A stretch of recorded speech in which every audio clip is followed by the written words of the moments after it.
Bonjour à tous, aujourd'hui on va parler du roman Les Silences des Pères du politologue Rachid Benzine.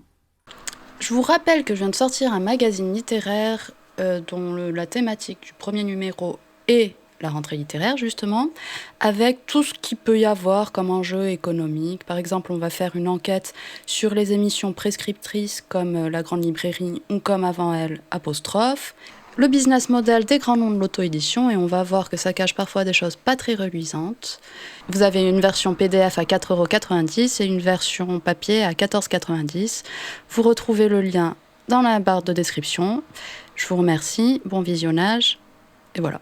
De quoi ça parle? Le narrateur à la mort de son père va tomber sur des enregistrements audio, des petites cassettes, et en les écoutant, il va s'apercevoir que le silence de son père, silence qui a baigné toute son enfance, est la conséquence directe de la première vie de celui-ci, c'est-à-dire son arrivée en France, son exploitation, son amour pour une militante française qui a été interdit par sa famille restée au Maroc.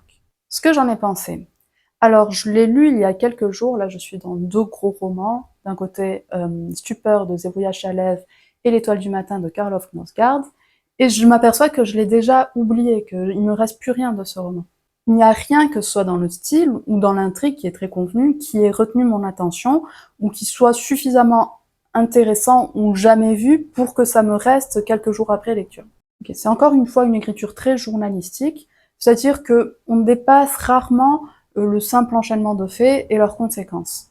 Alors certes, d'un côté, j'ai appris des choses que j'ignorais. Par exemple, le fait que les syndicats aient pu rejeter les immigrés plutôt que les patrons, qui c'est eux qui cassent le coût du travail, ce genre de choses. Les conditions de vie aussi dans les mines. Mais je trouve que si j'ai appris des choses, si je peux le conseiller en tout cas pour sa valeur documentaire, ça sort difficilement d'un récit un peu comme un manuel scolaire très...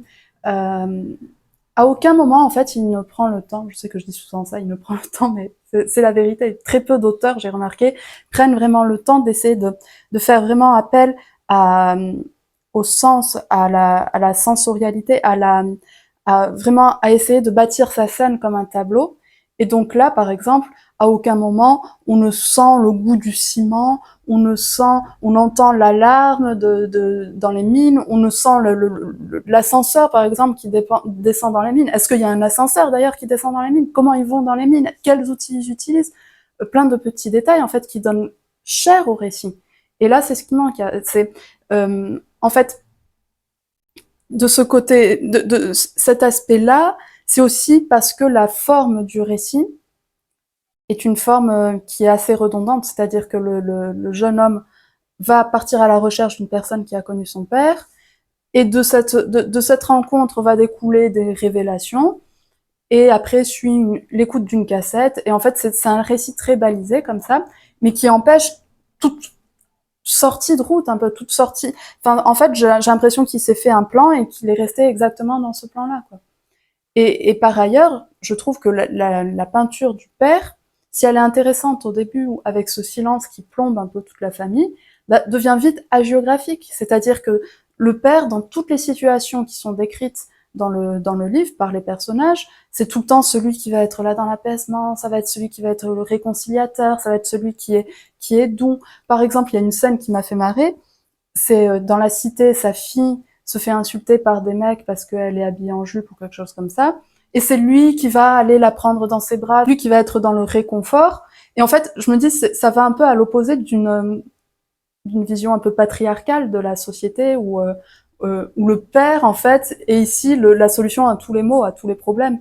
Alors que souvent, on pourrait dire que c'est à cause d'une vision patriarcale que les femmes sont rejetées, par exemple, pour leurs habits ou pour le fait qu'elles ne s'adaptent pas à cette vision patriarcale, justement. Je trouve qu'il l'est trop pour que ce soit intéressant. Il n'a aucun défaut. Et alors, c'est vrai qu'on peut se dire, oui, il est mort, donc c'est normal, tout le monde va... Quand quelqu'un meurt, tout le monde le trouve formidable. Cependant, je trouve que l'auteur ne va jamais plus loin qu'une incarnation littérale de ces premières générations sacrifiées. C'est quelque chose qu'on sait, que les premières générations d'immigrés ont souvent dû sacrifier leur vie privée, leur bien-être, en espérant que leurs enfants puissent avoir une meilleure vie qu'eux. Donc le problème, c'est que sur le papier, c'est une chose, la littérature, c'est autre chose. Moi, je veux qu'on sorte justement de cette idée-là, que je ne demande pas à ce qu'il ait des défauts horribles ou ce genre de choses, mais je veux juste que ce soit un humain qui soit un peu nuancé, qui soit un peu en relief. Et je sais que par exemple pour Nicolas Mathieu, pour son roman Leurs enfants après eux, euh, j'avais trouvé un peu à la lecture que le personnage du père était peut-être un peu cliché dans sa violence, mais d'un autre côté, je le trouvais beaucoup plus intéressant que celui-ci, parce que, justement, entre sa douceur extrême à certains moments et une violence aveugle à d'autres moments, je trouvais que ça lui donnait vraiment une imprévisibilité que l'humanité a, que nos proches ont, que quelque chose qui fait on ne peut pas se fier à 100% à cette personne et en même temps on sent l'amour qui existe malgré tout. Sauf que là, en fait, on ne comprend à aucun moment pourquoi le fils s'est éloigné de son père, puisque c'était un saint comme ça, et que son seul défaut, c'était d'être un peu taiseux, quoi. Enfin, c'est pas très logique. On sent au début qu'il y a vraiment une rupture, une incommunicabilité, mais elle n'a aucune tangibilité, en fait, dans ce récit. Et encore une fois, par rapport à la structure du récit, ou par rapport à son pitch, on pourrait dire, c'est encore le héros qui, suite à un deuil, va partir à la recherche de ses racines. Et ça, c'est vraiment le topos de la rentrée littéraire. J'ai l'impression que ce genre de récit, il n'y a que ça. Donc là, peut-être que c'est intéressant. La seule chose qui est intéressante, c'est que ça permet de mettre la lumière sur une histoire qui n'est pas toujours mise en lumière. Mais d'un autre côté, ce n'est pas fait d'une manière intéressante. Le récit trouve quand même le moyen, en si peu de pages, de devenir quand même répétitif, de devenir redondant avec cette structure qui se répète sur 3 ou 4 fois. C'est-à-dire, on va à la rencontre d'un personnage, il nous raconte, il nous explique un aspect, une facette de la vie du père, donc ça va être sa facette par exemple de travailleur, d'amant. À un moment même, il sera réalisateur. En fait, c'est ça qui est rigolo, c'est que c'est un récit presque à l'américaine, comme Cold Case ou ce genre de choses, quoi. Dans 50 vidéos, je dis Cold Case. Ah oui, tu l'as dit vachement fois. Ah ouais, ouais, mais qu'est-ce que tu veux? En gros, c'est ça, tu vois. Dans Cold Case, c'est exactement ça. En gros, il y a quelqu'un qui meurt, tu vas pour voir qui est le meurtrier et oh oui, alors Bernard était vraiment quelqu'un qui était vraiment comme si, et là, tu vas apprendre que Bernard, c'était un prof qui était gentil et tout, tu vois. Mais après, tu vas avoir une élève qui va dire, ah oui, mais Bernard, c'était un peu un pervers, en fait, tu vois. Donc là, tu vas voir que c'était un peu un pervers, tu vois. Et là, t'en as un autre qui dit, oui, mais en fait, c'était quand même aussi un père aimant. Oui, donc ce que je disais, c'est que vraiment comme dans Cold Case, même si on apprend toutes les facettes du personnage, et en plus même je dirais que Cold Case est un peu plus nuancé parce que finalement on apprend des phases obscures de l'humanité, tu vois, dans Cold Case. Alors que là, tu vois, à chaque fois qu'on tombe sur un personnage, il va vraiment dire, oh oui, c'était vraiment un saint, c'était le meilleur. Tu vois, quand tout le monde se disputait, c'était lui. Il ne criait pas, non, non, non. Il parlait de sa voix de professeur, et là, tout le monde était apaisé. Et après, tu vois, ça va être la même chose avec le gars qui va expliquer, oh oui, avec la militante, là, qui était aussi un peu féministe, ils avaient une histoire d'amour, mais c'était vraiment très compliqué, gna gna gna, et tout, tu vois. Et puis après, tu vas avoir la même chose. Oh oui, il s'intéressait au film, au cinéma, donc il a essayé de faire un film comme ça, et c'était très intéressant, il était vraiment très doué. Et en fait, le gars, enfin, c'est un héros. Et je me rappelle qu'il y avait un livre qui était dans le truc du concours il y a 2 ans. C'était Milwaukee Blues, je crois. Je crois qu'il s'appelait D'Alembert, l'auteur, un truc comme ça. Et c'était sur Black Lives Matter, tu vois. Et donc, au lieu de faire une personnalité pour montrer justement que les flics ne doivent pas tuer quelle que soit la personne qui est en face de toi, tu n'as pas à la tuer, en fait, même si c'était un connard et tout. Il en a fait un saint. Et justement, je trouvais que ça détruisait le message, la portée du message, parce que il était tellement, en fait, ouais, mais voilà, mais c'était vraiment de la géographie. C'était, encore une fois, le gars, il était un bon père, un bon travailleur, un bon ceci, un bon cela, tu vois. Et ça empêche toute identification du lecteur, en fait, à ce moment-là, je trouve.